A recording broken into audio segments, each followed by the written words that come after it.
relevante nesse momento de pandemia. Pandemia, comportamento e neurociência. Eu deixo a professora Marisa Russo apresentá-lo e desejar, professor, muito obrigado por ter aceito o nosso convite.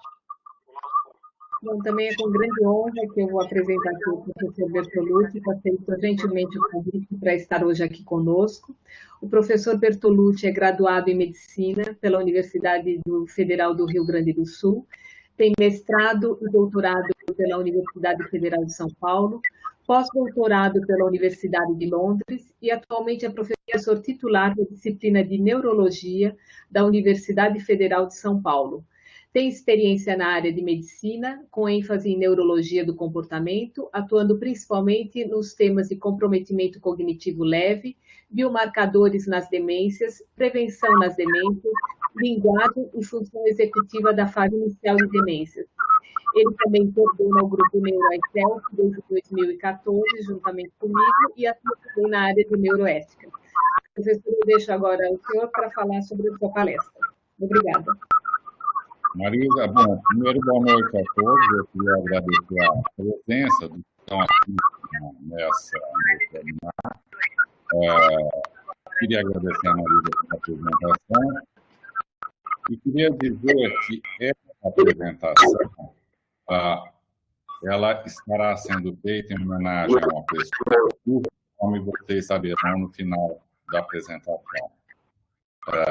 Particularmente a essa pessoa, eu gostaria de homenagear. Eu devo muito a ela. O tema é meio amplo, no sentido de que que tem a ver, né, o vírus, comportamento e neurociências. Com neurociências, sem dúvida, o vírus afeta o sistema nervoso central. E o periférico também. Mas eu acho que não tem muita graça você falar as complicações neurológicas da Covid-19. Isso aí eu acho que não seria particularmente atraente. Aliás, existem vários vídeos sobre esse assunto disponíveis na net. Então, eu queria falar de alguma outra coisa. Eu queria falar de como essa pandemia atual afetou o comportamento. Eu queria começar pelo começo, como começou. Como começou? Começou da pior maneira possível, que é o inimigo invisível. Vocês estão vendo aí como isso foi anunciado pelo mundo afora, né? Toda a Itália está fechada. Primeiro caso de morte pelo vírus no Reino Unido e assim por diante. Esta é uma situação de particular tensão. As pessoas ficam amedrontadas. E aqui tem uma primeira coisa. Quando uma situação de crise se instala agudamente, o contrato social pode ser rompido. Isso significa que os comportamentos socialmente determinados podem não mais ser acatados. As relações podem ruir. Num certo sentido, se viu isso, por exemplo, aquelas notícias, eu acho que tem um vídeo, mas eu não vou mostrar aqui porque ele é um pouco longo, de uma altercação num supermercado, porque uma senhora pegou todas as garrafas de álcool gel que tinha ali para levar para casa. E isso aconteceu em vários lugares. Na realidade, se você olhar o último item aqui, olha, o funcionário de um supermercado foi baleado aqui no interior do estado por causa da briga pelo álcool gel. Isso foi uma coisa. Então, as pessoas começaram a lutar, a brigar entre si por causa do que supostamente poderia garantir, era a garantia de que elas não iriam ser contaminadas. E isso levou a um colateral, que era onde estava isso aqui, onde estava disponível o álcool gel, ele foi, em alguns lugares, roubado. Tem efeitos colaterais nisso, né? O primeiro deles é quem é o culpado. E, estranhamente, você viu duas coisas. Primeiro, esse pânico que levou não só ao álcool gel, levou, alguns de vocês devem ter visto isso, a prateleiras de supermercado vazias, porque as pessoas queriam estocar, porque elas não sabiam que viria pela frente, este era o problema. E isso aqui que não foi uma única vez, mas é particularmente importante, que é a agressão a profissionais de saúde, como se eles fossem os culpados pela pandemia. Essa atitude não é muito racional, né? Essa atitude é uma situação limite. Na verdade, ela lembra a atitude de luta ou fuga. E aqui nós podemos entrar um pouquinho na neurociência disso, né? Que é, assim, o medo, a raiva, seja qual for o desencadeante emocional dessa reação de luta ou fuga, começa aqui na amígdala cerebral. Mas ela é comparada com experiências prévias, isso quer dizer área de memória, hipocampo, e, para nós, ela é modulada, felizmente. Isto significa que nós podemos viver situações de luta ou fuga sem perceber plenamente por que estamos passando por isso. Porque nós temos a modulação dessa reação por aqui, olha, pelo córtex órbito-frontal, que pode pesar do ponto de vista cognitivo e emocional qual é a relevância daquela situação, quais as possíveis consequências e assim por diante. Quando não existe essa modulação, você tem um comportamento não controlado, um comportamento agressivo, o que, por sua vez, não resolve a situação. O escape da luta ou fuga, tipicamente, implica em aumento e não redução da ansiedade. A situação, de algum modo, foi resolvida, mas tem um custo do ponto de vista comportamental, que é o que se viu por aí, né, de pessoas com esse tipo de atitude que depois saíam pior da situação. É claro que a quebra das regras sociais teve outras derivações. Isso não vai nos interessar particularmente, mas é bom lembrar como aconteceu. Que foi isso que vocês estão vendo aqui. Isso aconteceu várias vezes. Eu peguei duas para exemplificar, uma aqui em São Paulo, né, de álcool gel falsificado, e a outra em Brasília. Isso aí acontece justamente porque algumas pessoas enxergam aí uma oportunidade de explorar o medo. E algumas foram bem-sucedidas nisso, né? Por outro lado, houve um decréscimo nos crimes mais graves. Eu peguei de novo dois exemplos, né? Teve furtos, principalmente ligados à pandemia, no início, hein? Estou falando do começo aqui, março, abril. Por outro lado, crimes mais violentos declinaram. E, curiosamente, em lugares menores, todos os crimes declinaram. Nas grandes metrópoles, nem tanto, até houve um aumento, pelo menos temporariamente. Aqui nós podemos pensar, mas isso é um comportamento típico dos desastres. Quando um desastre acontece, as pessoas entram em pânico, elas entram nessa situação de luta pela sobrevivência e cada um por si, né? Na realidade, você tem duas coisas no pânico.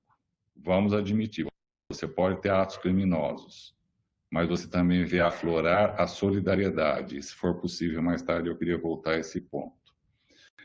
O problema do pânico, como da pandemia, lá no início, é que ele acontece em massa. E esse em massa é alimentado por algumas coisas. A primeira delas é a percepção, que não necessariamente corresponde à realidade, da gravidade da situação. O que eu estou dizendo para vocês é a situação é grave, mas você pode não estar enxergando adequadamente quais são os pontos onde ela realmente é grave. Por outro lado, ajuda muito o pânico a sensação coletiva de impotência e o isolamento social. Infelizmente, esses dois pré-requisitos para pânico em massa foram plenamente cumpridos durante a pandemia. Agora, isso acontece sempre. Vamos pegar alguns exemplos de situações de desastre e ver como é que as coisas aconteceram. Tem um ponto fundamental no comportamento humano que não é exclusivamente nosso, que é em situação de desastre e de ameaça ao grupo como um todo, a tentar salvar primeiro fêmeas e filhotes. Isto porque esses são os garantidores de que, do ponto de vista de transmissão de genes, o grupo vai continuar. Então, você vê isso entre outros mamíferos, por exemplo, e não só em mamíferos.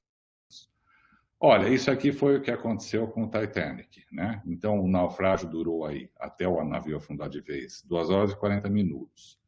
Vamos ver o percentual de sobreviventes. Homens, 20%. Mulheres, 72%. Mulheres com crianças, 94%. Quase todas sobreviveram. Aqui você vê um exemplo de situação de desastre, onde foi mantida a norma básica. Vamos ver um outro exemplo. Este aqui é do Lusitânia. Isso foi na Primeira Guerra Mundial. O naufrágio foi extremamente rápido. Em 18 minutos o navio foi atingido por um torpedo alemão e afundou. A sobrevivência, homens 34% e mulheres 28%. Isso é bem diferente do anterior. Um argumento que você pode pensar aqui é, em situações de pânico em massa, as regras podem não ser mantidas logo no início, mas imediatamente na sequência, elas serão novamente colocadas em prática. Ou, colocando de outra maneira, se o Lusitânia tivesse afundado mais lentamente, isso teria sido diferente. Essa proporção aqui teria sido diferente. Vamos ver ainda um outro exemplo, o Estônia. O Estônia afundou no Mar do Norte em 1994. Foi um dos piores desastres no Báltico, desculpem, que aconteceu. O naufrágio foi rápido, 50 minutos, mas já é um tempo maior, porém, claramente, poucas pessoas sobreviveram. Foi uma tragédia de fato. Mas vocês estão vendo que a proporção não foi a mesma. Porém, tinha duas coisas. O naufrágio aconteceu porque o tempo estava muito ruim. O navio, ele não afundou, assim, ele virou de lado. Então, tinha objeto voando e tudo mais, né? E o navio se movimentava violentamente, apesar de estar abaulando, porque o mar estava muito agitado. Nós podemos pensar assim, as regras se mantêm desde que não tenha o contexto, neste caso, o mar, a posição do navio assim por diante, não sejam muito ruins. Não, esse foi um argumento para justificar essa proporção aqui. Então, vocês estão vendo que em desastres semelhantes no sentido de traição, naufrágios, a regra social, pegando como regra social isso, mulheres e crianças primeiro, foi variavelmente mantida, dependendo de outras condições, por exemplo, do tempo, da condição e assim por diante. Agora, como é que nós podemos pensar nisso em termos de pandemia? Aí nós temos que ir num outro ponto. Num naufrágio, você está vendo o navio afundando, você sabe o que vai acontecer. Você pode saber, e seria aconselhável, o que fazer e assim por diante. Tem situações onde o ataque é inesperado, você não está vendo a água entrar. Eu vou pegar 2 exemplos. Um é dos ataques aéreos, por exemplo, Londres na Segunda Guerra, ou de armas químicas, por exemplo, o que aconteceu no metrô de Tóquio. Quando situações desse tipo acontecem, a chance de que se mantenha alguma ordem no comportamento é muito menor para as armas químicas. E a razão é simples. As bombas, de um modo ou de outro, podem ser localizadas, no sentido de ela explodiu aqui, ou ela está caindo e assim por diante. Com arma química, como se viu, e não só no metrô de Tóquio, você pode já estar sendo atacado e você não sabe. E isso lembra tremendamente uma coisa, que é a da pandemia. O inimigo não está localizado. O que eu estou dizendo para vocês, e vocês sabem disso, é que você não sabe aonde pode estar o vírus, com que pessoa, em que superfície, assim por diante. Nesse sentido, você tem alguns problemas. O primeiro deles, não se sabe o que pode garantir que o vírus não vai atacar. Você sabe que usar máscara e manter distanciamento social diminui suas chances. E isso pode melhorar a moral e restabelecer as regras sociais. Por outro lado, você não sabe quem pode estar contaminado e assintomático, por exemplo. E este é um ponto particularmente importante, você não sabe como é que vai acabar. Nós não sabemos quando isso vai acabar, né? E nesse sentido, pode ajudar você a tomar as medidas de prevenção cabíveis. Isto pode melhorar a situação de pânico, que é o que a promoção, por exemplo, de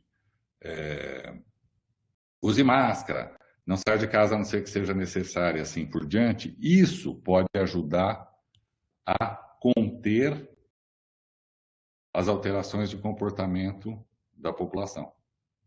É claro que não tem nenhuma garantia aqui. Essas coisas são variáveis de pessoa para pessoa. O fato é, o isolamento funciona. Eu não vou discutir aqui, porque tem pessoas que juram por Deus que não funciona, ou funciona, mas o custo é muito maior, porque a economia, etc. Não vou entrar nesse debate, eu vou pegar o isolamento em si, que foi o passo seguinte. O isolamento foi bastante variável, de país a país, dentro de cada país e até dentro de cada cidade.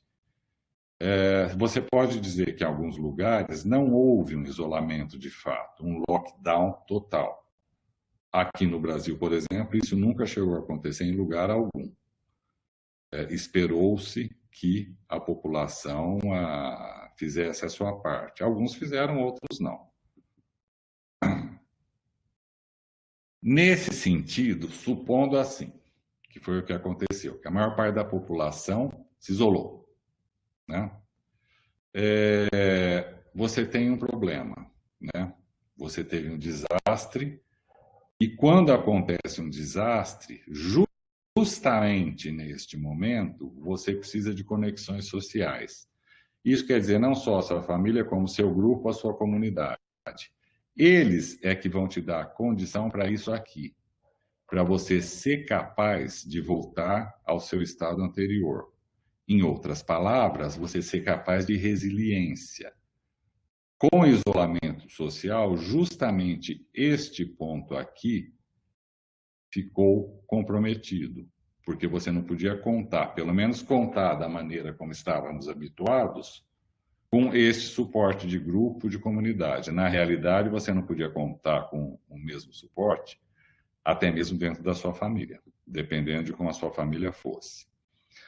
A dureza aí é que o contato social é essencial. Na verdade, ele não é uma exclusividade humana. Eu peguei como exemplo os babuínos. Os babuínos, vocês estão vendo um exemplo aqui, eles têm isso. As pessoas pensam que eles estão catando piolhos, e algumas vezes eles estão, mas não só. Isto aqui não tem só uma função pragmática de pegar piolho. Ele também tem uma função de contato social, ainda que não haja piolhos ali. E isso deve ser importante, porque eu peguei só um dos estudos, tem mais de um e tem com outros primatas também.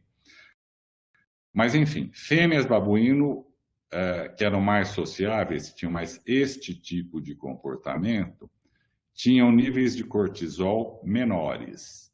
Isso lhes garantia duas coisas, cicatrização mais rápida e elas viviam mais. Por outro lado, elas também tinham uma probabilidade de ter mais filhotes. Em outras palavras, o contato social é importante para a saúde dos primatas. E ele foi subitamente cortado no isolamento. O contato social é mais importante do que pode parecer. Eu peguei um outro exemplo, para não ficar nesse viés de primata, nos camundongos, nos ratos. Eles lambem os filhotes, os gatos fazem isso, os cães fazem isso, vários animais fazem isso. Tem essa ideia, isso é para manter o filhote limpo. Não só.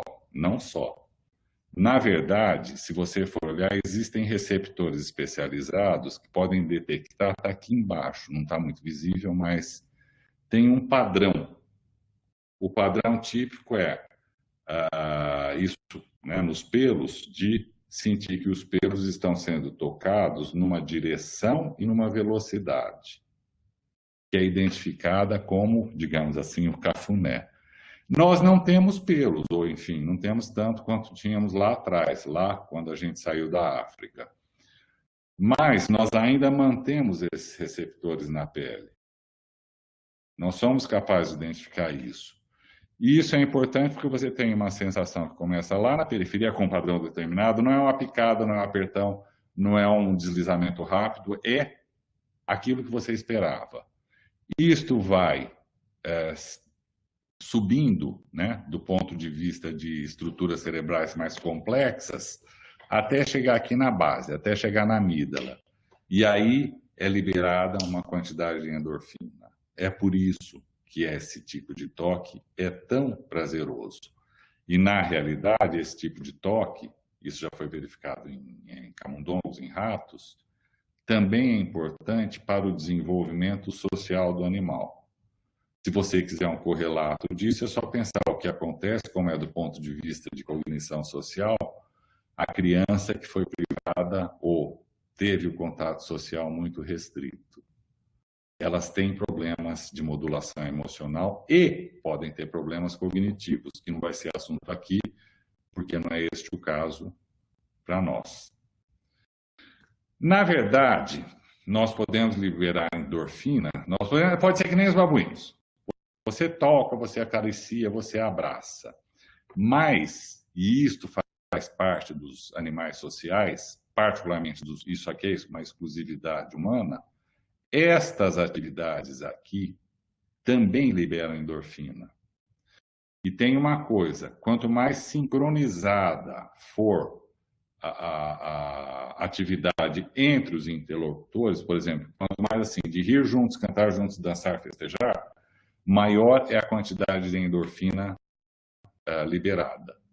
Isso é crítico porque nos mostra que nós precisamos do contato social. Para a nossa saúde, para o nosso bem-estar, nós precisamos disso. Nosso problema com a pandemia, o contato social está restrito. Na realidade, nós não temos mais o contato presencial. O problema do isolamento social é que ele leva a uma redução na eficiência do sistema imune. Se houver inflamação, a resposta inflamatória vai ser mais intensa. E você vê uma maior variabilidade, um menor ajuste em alguns marcadores, por exemplo, frequência cardíaca e pressão arterial. Por outro lado, quando existe isolamento social, o índice de massa corporal aumenta, o que não é exatamente o melhor para a saúde de ninguém. Tem um argumento, mas isso ainda está por ser determinado, é possível que até o final da pandemia consigamos chegar a alguma coisa, de que, na realidade, para os humanos, como tem aquelas outras atividades que eu mostrei, que não são físicas, que o contato virtual não é tão ineficiente assim. Na realidade, ele pode ser bem eficiente, que é o que vocês estão vendo aqui, olha, nesses paralelos aqui. Isso poderia nos fazer entender por que tantas pessoas estão promovendo festas virtuais ou atividades virtuais em conjunto. Vocês devem ter visto uma pilha de vídeos de músicos ou de bailarinos e assim por diante, que fizeram vídeos, cada um na sua casa, mas aí é que está, mas todos juntos. O todos juntos agora vocês estão entendendo. É porque isso, do ponto de vista biológico, faz sentido para o bem-estar da pessoa. É assim. Isso, num certo sentido, é uma boa notícia, porque significa que o contato virtual também pode ter efeito. E isso poderá ter consequências no futuro. O problema aqui é que, com o isolamento e mais as medidas, nós passamos a viver uma outra realidade. né? Então, a nossa realidade foi aquele mantra, fique em casa, home office. Isso foi problemático, porque os espaços costumavam ser divididos. O que eu estou dizendo para vocês é, esta sala é o meu trabalho, já aqui é a minha casa. Neste momento, nós estamos vivendo uma situação onde esses limites não estão bem definidos. Um bom exemplo é o que nós estamos fazendo agora.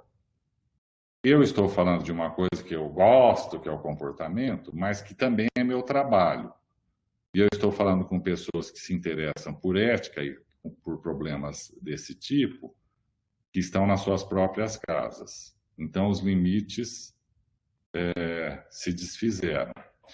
O problema disso é que você, quando tem a separação, quando você sai do seu trabalho, você sai pensando, é hora de ir para casa, e eventualmente, dentro de um período X, chegarei em casa, eu estou em outro espaço. Agora não. O estar trabalhando ou estar em casa são poucos passos. Algumas vezes, na verdade, é nenhum passo, é só você mudar a atividade. Então, você estava no trabalho e você mudou a atividade e você está em casa, né? Você pode tentar estabelecer assim, deste limite aqui, eu estou dizendo, desse limite em diante é meu trabalho. Agora, meu escritório é aqui. Ponto. Não funciona. Porque os estímulos não vão olhar para a linha que você traçou e respeitar. Isso é uma coisa. A segunda coisa é esta aqui. A convivência prolongada. Isso levou a atritos familiares. As pessoas que conviviam razoavelmente nos horários de casa, mas tinham seus horários de trabalho, passaram a conviver o tempo inteiro. E isso gerou um certo desgaste. Mas tem uma outra coisa, e essa é surpreendente. Isso aqui foi uma pesquisa do Valor Econômico. Sobre jovens, foi feito em São Paulo, né? Que 73% dos jovens acham assim, eles não ligam de trabalhar em modo virtual, no home office, mas eles gostariam de pelo menos alguns dias de ir até a empresa onde eles trabalham.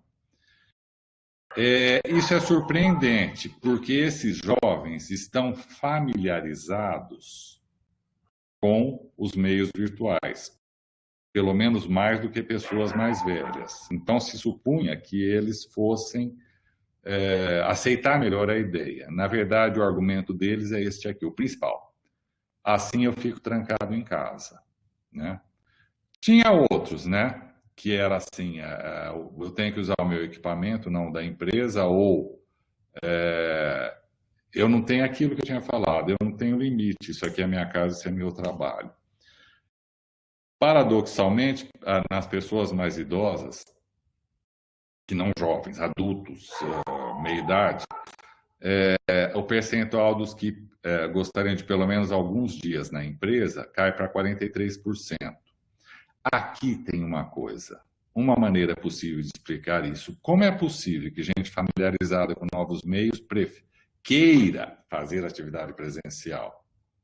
E como é possível que muitas das pessoas que estão tendo que se adaptar aos novos meios gostem de, agora eu vou trabalhar só virtualmente, vou fazer home office? Uma coisa que pode estar acontecendo aqui é que pessoas com mais idade têm maior maturidade emocional. E aqui pode estar a raiz de uma parte desse alto percentual, desses 73%. Aqui vocês estão vendo uma coisa. Primeiro, isto aqui, esta fotografia não é por acaso. As pessoas de meia idade estão com máscara. E os jovenzinhos aqui atrás, não. Aqui tem uma coisa. Como vocês sabem, o homem, do ponto de vista de proporções, tamanho de lobos frontais e o restante do encéfalo, tem os lobos frontais maiores em toda a criação. Mas esses lobos frontais, eles amadurecem tardiamente. Isso aqui é uma sequência de amadurecimento que vocês estão vendo, né? Desde lá dos 5 anos até os 20, 25. Olha aqui, ó. O que você pode concluir é que você só vai ter a plena maturidade no final da adolescência. E isso tem uma implicação. Os lobos frontais dos seres humanos, eles são o que media as interações sociais e os comportamentos. E isso, sendo uma coisa muito complexa, precisa de um treinamento. O treinamento significa exposição a diferentes situações e o saber como se comportar ou saber como reagir. Isso significa que, para um jovem, esse tipo de interação é maior, a necessidade é maior do que para um adulto, uma pessoa de meia idade. Ele ainda não aprendeu plenamente, ele recém completou a maturidade dos lobos frontais. Isso explica porque adolescentes e adultos jovens precisam de tanta interação. Não é porque eles são baladeiros. Eles precisam ser baladeiros no sentido de conviver para aprender como é que se faz, aprender a lidar com situações progressivamente mais complexas. Não tem outro modo. Isso é o que leva a essa necessidade. E isso é que pode explicar por que os jovens estão tão resistentes a home office integral e respeitam menos as regras de segurança, porque eles foram pegos no momento em que era particularmente importante a convivência. E aqui vamos passar ao auge da pandemia. Aqui nós vamos ter problemas de vários tipos. É claro que a situação de isolamento, de você não ter mais a distinção entre trabalho e casa, e principalmente você não saber se naquele momento exato você está ou não exposto a uma doença que pode ser potencialmente letal, gerou depressão e ansiedade. E não foi pouca. Eu não sei se é visível para vocês aqui, mas isto aqui isso foi feito lá na China, né? Logo depois do início da pandemia e do lockdown.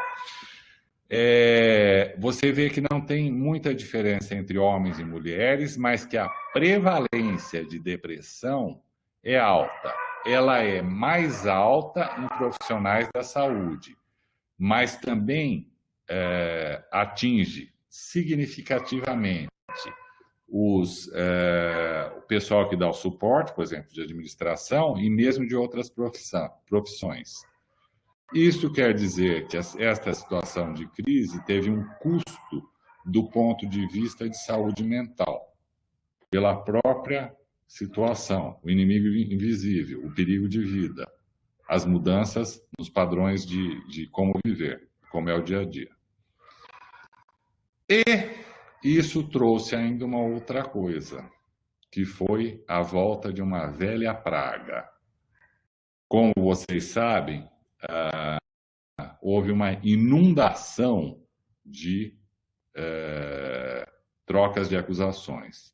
A mais famosa, eu acho que todos vamos concordar, é a de que, não preciso dizer quem começou com isso, ou pelo menos divulgou amplamente, porque está aí no slide, é a de quem chamou o coronavírus de o vírus chinês, né? Por outro lado, os chineses também replicaram, dizendo que o vírus, na realidade, se originou nos Estados Unidos. Isto lembra vagamente o que aconteceu lá atrás, no século XIX, quando a sífilis começou a se expandir pela Europa, que a acusação variava. Por exemplo, na Itália era chamado de um mal francês, e na França de mal italiano. E, na realidade, como todos sabemos, a origem foi nas Américas, na América do Sul. É claro que isso levou também a teorias conspiratórias, como esta aqui, que deliberadamente a China tinha plantado o vírus para desorganizar a economia mundial, para se tornar a primeira potência. Aqui você está vendo um refinamento. Nós já não estamos mais falando de uma situação de luta ou fuga ou de preocupação com a própria vida. Nós estamos expandindo os efeitos, os impactos do vírus. Porque para isso ter tanta circulação, é necessário encontrar uma população receptiva. E é claro, nós também não fomos poupados disso, eu não preciso detalhar. Não está muito claro aqui, mas justiça seja feita. Esse tipo de coisa em particular aconteceu dos dois lados. De um lado, dos defensores da cloroquina, né, que a cloroquina cura, e do outro lado, dos defensores que a cloroquina mata. Tanto isso foi tão pervasivo, como uma coisa pelo viés ideológico, que tem isso aqui, que foi publicado no Estadão, né? O uso da cloroquina polariza os candidatos para as futuras eleições no interior do estado de São Paulo. De um lado, os que dizem que cura e que muitas vezes poderiam ter sido salvos e assim por diante, e do outro lado, os que dizem ela mata, ela causa arritmia, ela não presta para nada. Aqui vocês estão vendo um derivado da pandemia, que é a descrença na ciência. Ninguém se deu ao trabalho de olhar o que diziam as pesquisas sobre a cloroquina. E o que elas disseram, no final das contas, foram duas coisas. Os dois lados estão desautorizados. É claro que ela tem efeito colateral. Você tem que levar isso em consideração. Os efeitos colaterais, quando o uso é controlado, são muito pequenos. Os riscos são muito pequenos. Por isso que ela é usada em diferentes situações. Então, desse lado não tem razão, que mata. Mas tem razão num ponto, ela não faz diferença. E do outro lado, é claro, está errado totalmente. Ela não vai salvar ninguém. Ela não salvou nenhuma vida realmente. Nada disso foi demonstrado. Mas, quando você abandona a ciência e começa, por exemplo, a tratar uma medicação via um viés ideológico, é assim que você acaba, porque vocês estão vendo aí no slide. Isso aí realimentou uma coisa que é a divisão, nós e eles. Então, nós sabemos que o vírus é chinês. O eles é que todo o restante que não acredita nisso. Nós sabemos que a cloroquina salva. Todos os restantes são eles. Ou nós sabemos que a cloroquina mata. Todos os restantes são eles. Isso lembra vagamente, eu peguei aqui cartazes da Segunda Guerra Mundial. Isso leva, o eles tem que ser caricaturado, que é o que vocês estão vendo aqui. Não por acaso, né? Esta era a maneira pela qual os americanos deveriam olhar os japoneses. Esta é a maneira pela qual os alemães deveriam olhar os judeus. E esta é a maneira pela qual os italianos deveriam olhar os americanos, por caricatura, por distorção grotesca. É assim que as coisas podem acontecer. Na verdade, o que você pode ver aí é a discriminação. O eles você tem que resumir de um jeito só. Infelizmente, isso aí tem uma base. Eu acho que pelo tempo reduzido eu não vou poder entrar nisso, né? Nas bases neurobiológicas do nacionalismo e nem do fanatismo, que pode fugir um pouco. Mas só como um exemplo para vocês do que eu estou falando. Isso aqui foi feito com pessoas que podiam ter um viés de preconceito racial e pessoas que não tinham. O que nos interessa particularmente está aqui. Esta é a região posterior. Então, eram apresentados rostos para identificação, branco ou negro, né? Era isso. E o que se viu foi que os que tinham um viés racial, eles tinham que usar mais cérebro para achar diferenças, porque para eles era mais importante determinar é caucasiano, é africano. Aqui você vê como o cérebro pode funcionar, inclusive para alimentar isso, a discriminação. Você fazendo um esforço extra, você chega lá. É assim que as coisas funcionam, né? Por outro lado, acho também que a pandemia não mostrou só isso. Acho que ela mostrou também o melhor de nós. Eu coloquei aqui alguns exemplos de solidariedade que circularam amplamente, e vocês provavelmente têm muitos outros que vocês poderiam falar, que mostraram que também existe esse outro lado. Não é só o lado obscuro, não é só o lado de comportamentos alterados por uma situação de crise. Também tem isso. Nós também somos capazes de empatia. E a empatia, eu tenho notícias para vocês, não é uma exclusividade humana. Você vê em outros primatas. Na verdade, você pode ver até em mamíferos não primatas. Desde que sejam mamíferos sociais. Se vocês quiserem um exemplo disso, os leões. Né? Eles também são capazes de ser empáticos dentro do grupo. Né? Por que é que a empatia é tão prevalente entre os animais? Provavelmente por duas razões. Né? Primeiro, assim, eu queria definir aqui, empatia é você sentir o que o outro sente caso você estivesse na mesma situação. Do ponto de vista evolutivo, e é por isso que ela está presente há muito tempo na evolução, é porque ela faz duas coisas. Ela mantém a coesão do grupo e, mantendo a coesão, garante a sobrevivência daquele grupo em particular. Então, é vantagem ser empático, do ponto de vista biológico. Se você for olhar, aqui vocês têm um exemplo de como tentar treinar alguém para ser empático, né? E aqui vocês estão vendo como é que funciona o cérebro. Isso aqui é em ressonância funcional. Isto aqui é numa situação de dor. Numa situação de empatia, aqui a situação de dor ativa córtex sensitivo. É por isso que tem essa iluminação aqui. Mas o colorido emocional, a comparação com experiências prévias, etc., vai se dar aqui. E esta exatamente ativada, a área ativada, quando uma pessoa é colocada experimentalmente diante de uma situação na qual ela pode ser empática. Se ela for empática, ela está vivendo os aspectos mais elaborados da situação que ela está vendo e é capaz de fazer isso, de se colocar no lugar de outra pessoa. Aqui, você está vendo, então, você ativa a amígdala, você ativa o hipocampo e você pode ativar áreas frontais, que vão te dar o julgamento se você deve ou não ser empático. Quanto mais intensa a empatia, maior a ativação frontal. Isto acontece porque, provavelmente, você está fazendo um julgamento e dando mais colorido, dando mais significado para a experiência que você está presenciando. Em outras palavras, você está vivendo mais intensamente a situação que não é sua e da qual você só testemunha. Aqui vocês estão vendo, né?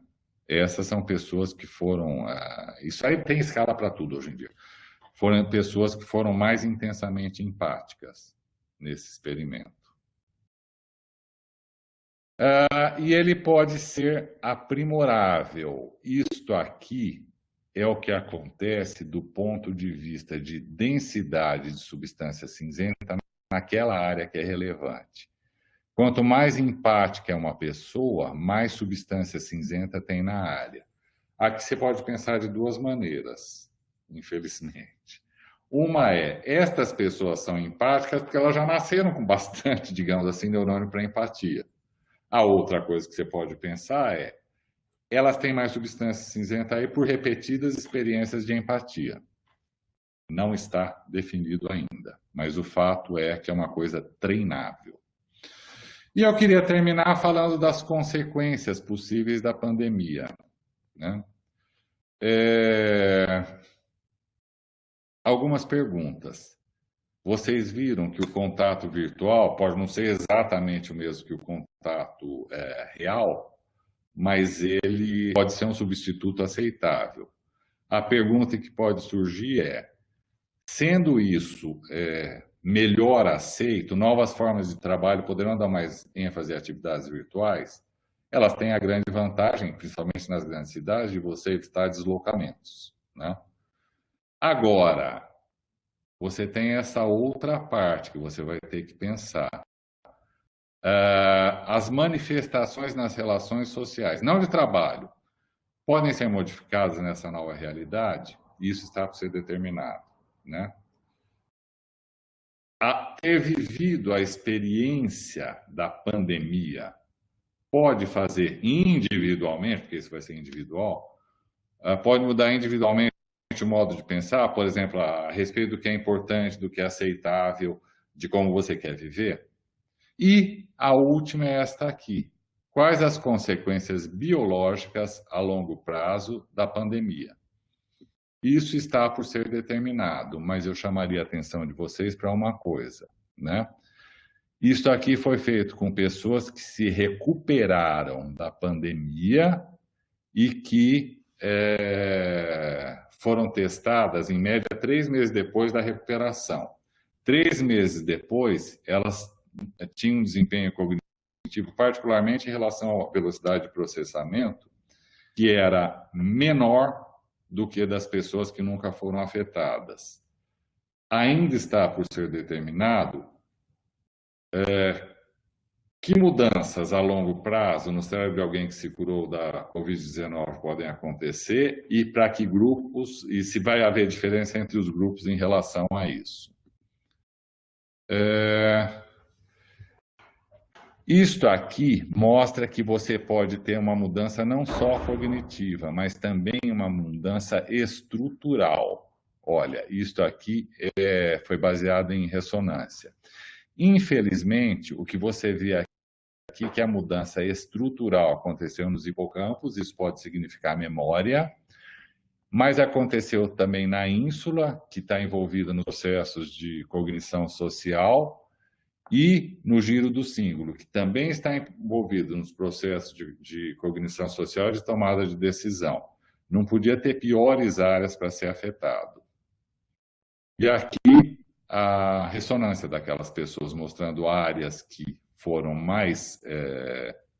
tiveram uma redução e áreas que tiveram aumento. O aumento aí pode ser compensatório, mas isso também está por ser determinado. Nesse sentido, então, nós podemos concluir que a pandemia forçou novos métodos de trabalho, isto acontece em situação de conflito. Eu poderia ter colocado naqueles pôsteres da Segunda Guerra os conclamando as mulheres ao trabalho. Subitamente, pela necessidade, se descobriu que as mulheres não precisavam ser obrigatoriamente donas de casa e mães. Foi espantoso, mas se descobriu que elas podiam trabalhar nas fábricas. O problema foi, depois que a guerra acabou, quando elas foram solicitadas a voltar para casa, elas falaram, muitas falaram, não, eu vou continuar trabalhando. O que mostra o que a gente já sabe. As situações de conflito, elas disparam mudanças que já vinham se acumulando e ainda não tinham chegado num ponto de eclosão. A pandemia trouxe à tona, a meu ver, o melhor e o pior de nós, né? No sentido de que você viu, né, conflitos ideológicos, viu situações de pânico e assim por diante, mas também trouxe o melhor de nós.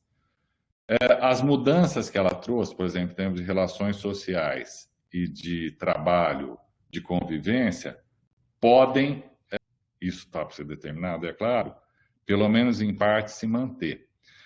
E é claro, nós vamos ter que avaliar as consequências biológicas a longo prazo disso, como vocês viram naquele último slide.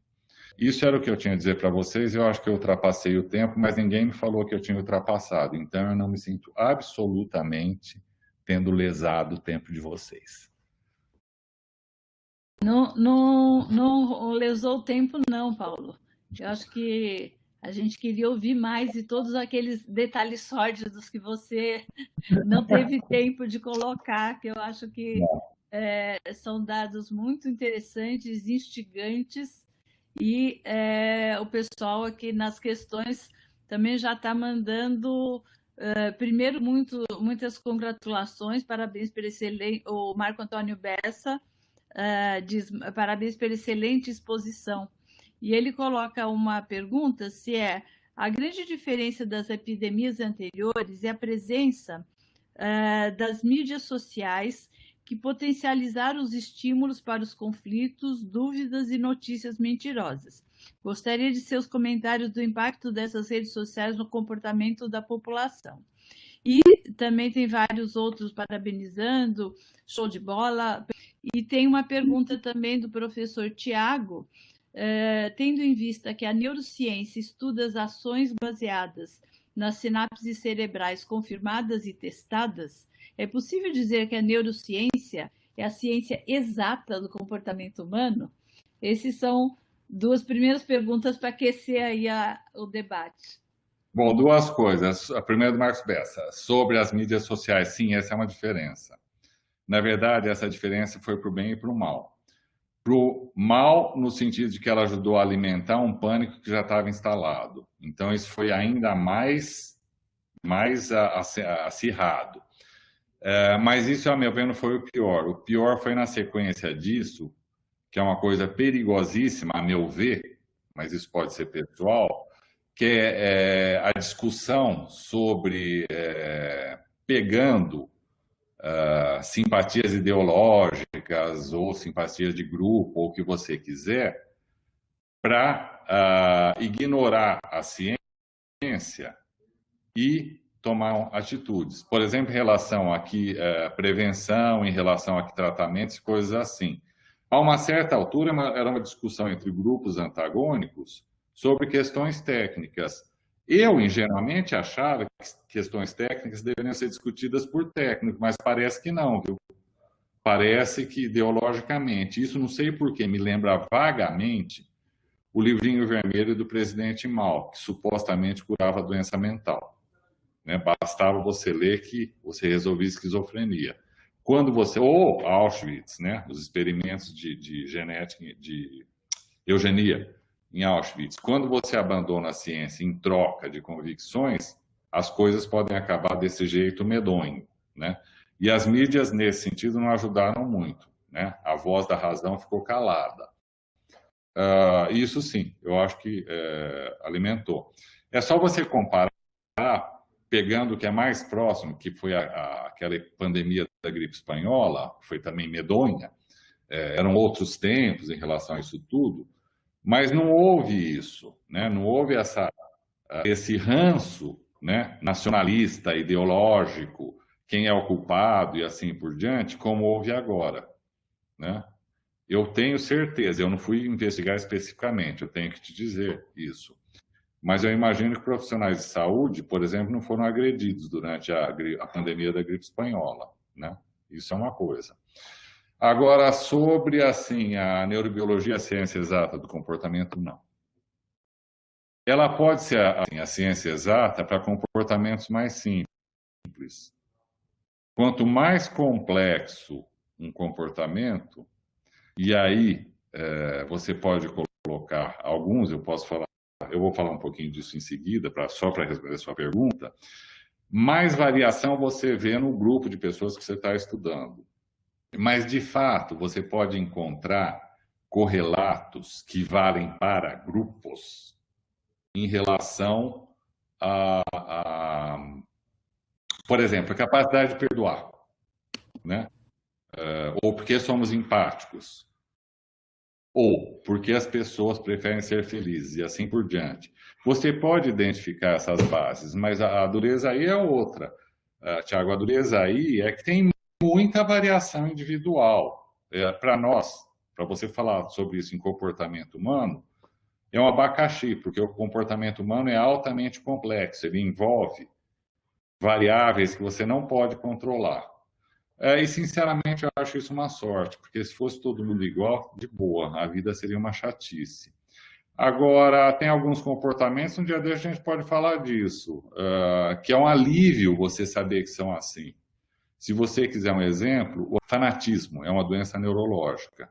Quando você descobre, você estuda, você vê, é mesmo, isso te dá um alívio, porque aí você sabe como lidar com fanáticos.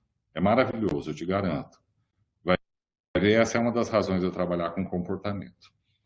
Eu gostaria de saber se, né, porque o senhor falou em várias condições, quer dizer, a questão da cultural, a questão neurológica, a questão psicológica, para você seguir ou não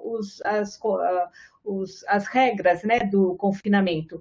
E eu queria saber qual é a proporção, se a gente tem um estudo que mostra qual é a proporção do cultural, do neurológico em cima das crenças, né, porque a gente tende a acreditar nas fake news mais do que nas notícias que não são fake news. Existe uma porcentagem entre saber, o nature e nurture, né?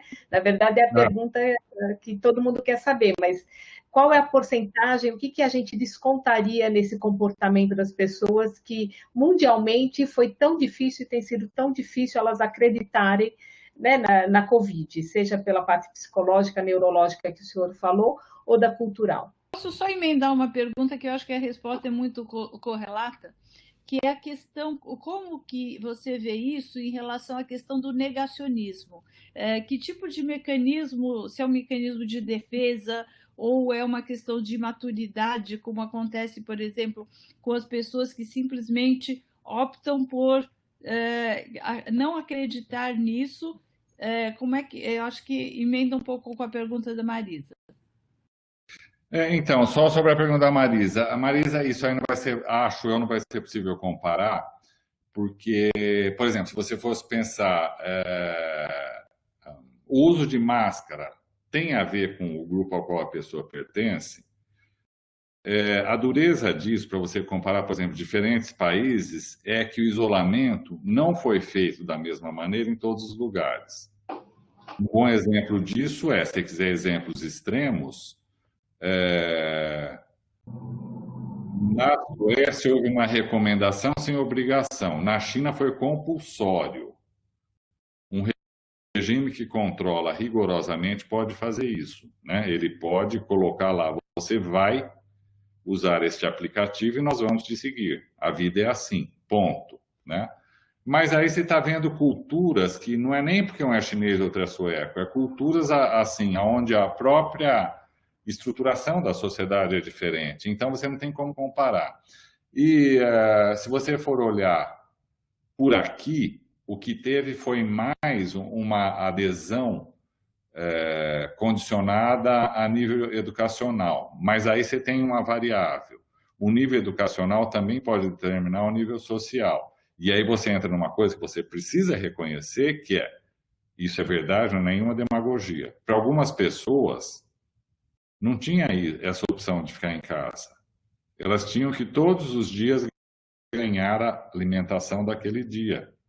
Então a escolha para algumas, era ou come ou ir para a rua.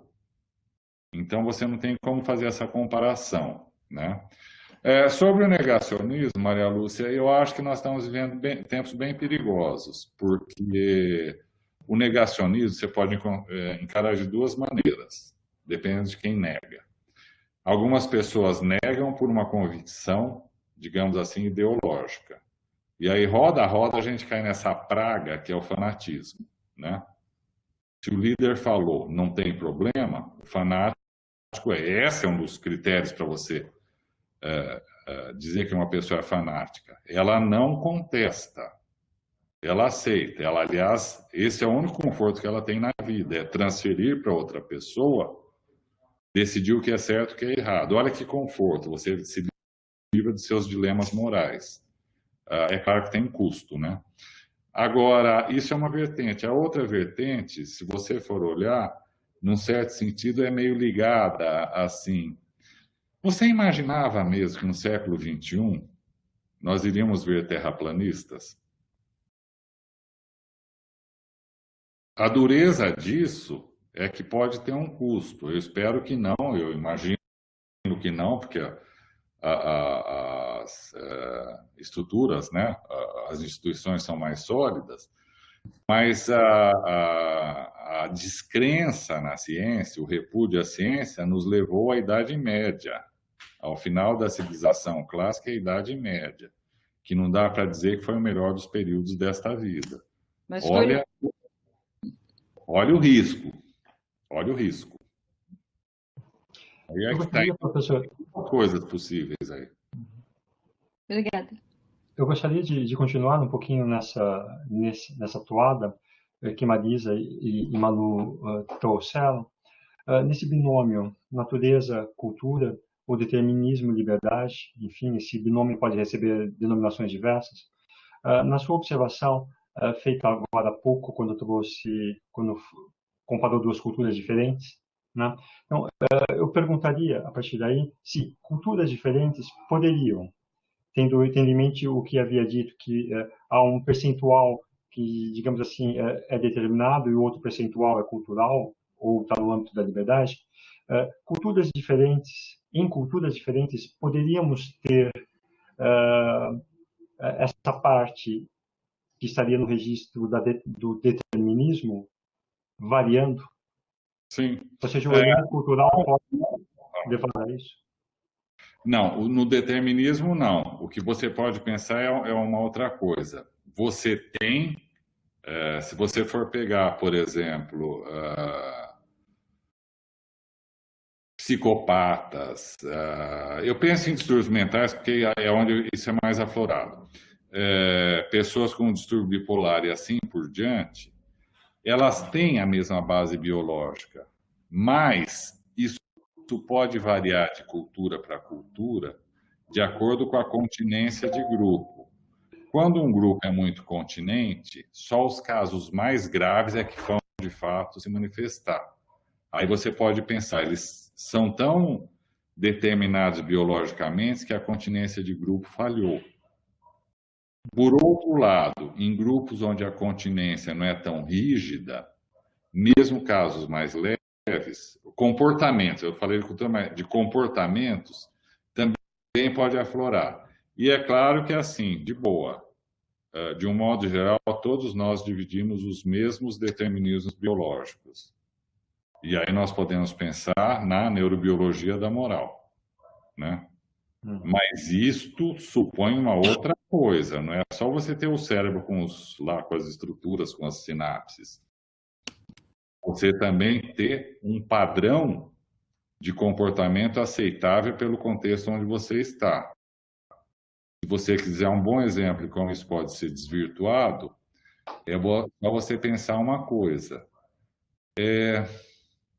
Você acha que assim, os alemães são particularmente sádicos? Não. Nem eu. Nem eu. Como foi possível arranjar tanta gente ruim para os campos de concentração? O sadismo ali não só era a norma, como era estimulado com os prisioneiros.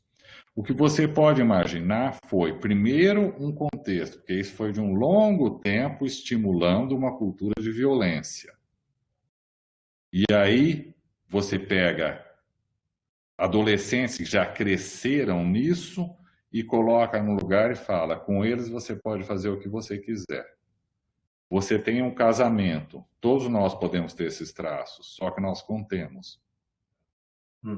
E nós somos ajudados pelo nosso grupo a conter. Ou seja, a contenção é cultural. Eu acho que aí tem um filme que ilustra muito bem isso, não sei se vocês tiveram oportunidade de ver, que chama A Onda. É um filme alemão e ele demonstra muito bem isso, como se cria um fascismo, quer dizer, como que você é capaz de, por uma série de questões comportamentais, estimular o nascimento do fanatismo. Isso liga com várias perguntas que as pessoas estão colocando aqui, que é sobre a questão do fanatismo. Willon coloca se é possível estabelecer um limite neurológico para o fanatismo e se há como formatar o comportamento social. Olha, meu tempo está acabando, eu tinha avisado, mas eu acho que eu tenho que responder isso. O fanatismo, a melhor definição é do século XVIII, de Voltaire. Aquilo, para mim, foi brilhante. A definição dele é uma doença cerebral que, uma vez instalada, não tem cura. Nesse sentido, Wilson, não tente, se for um fanático de fato, convencê-lo a deixar de ser fanático, porque ele não vai deixar. O que você pode fazer é mudar, porque isso é possível. O foco do fanatismo dele é para alguma coisa mais socialmente melhor, mais aceitável. Mas as bases são as mesmas, tá? Fanatismo político, religioso, esportivo. Está tudo ali. É a mesma, são as mesmas vias. Infelizmente. Fanatismo é um assunto, hein? Um dia desses, quem sabe? Sim.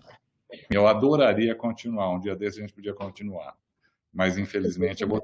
Muito obrigada pela tua disponibilidade e a gente vê que foi um grande sucesso e despertou muito interesse e queremos mais. O comportamento humano é uma coisa de louco, sem trocadilho. Olha, uma boa noite para vocês, até uma próxima. Obrigado, professor. Muito obrigada. Obrigada. Até mais.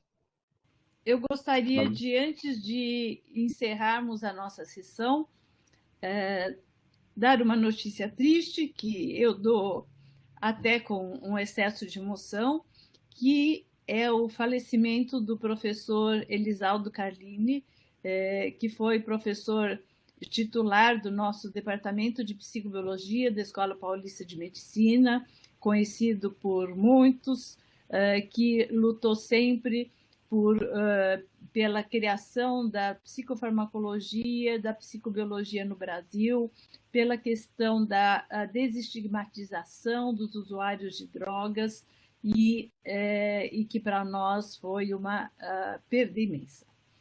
E em homenagem a ele, nós estamos já articulando, num dos nossos próximos webinários, trazer um dos seus orientandos mais ilustres, o professor Sérgio Tufik, também que foi professor titular do Departamento de Psicobiologia, para compartilhar conosco e celebrarmos a vida do professor Carlini, enquanto lamentamos sua perda.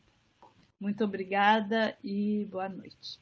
Lamentar, juntamente com todo mundo, a morte do professor Carlini, que também foi meu professor, um exemplar pesquisador, um exemplar professor, um modelo, e lamentável, uma perda irreparável, mas eu acho que, como a professora Maria Lúcia disse anteriormente, ele deixou um grande legado, né? Tanto como pessoa e como cientista. Então, só isso.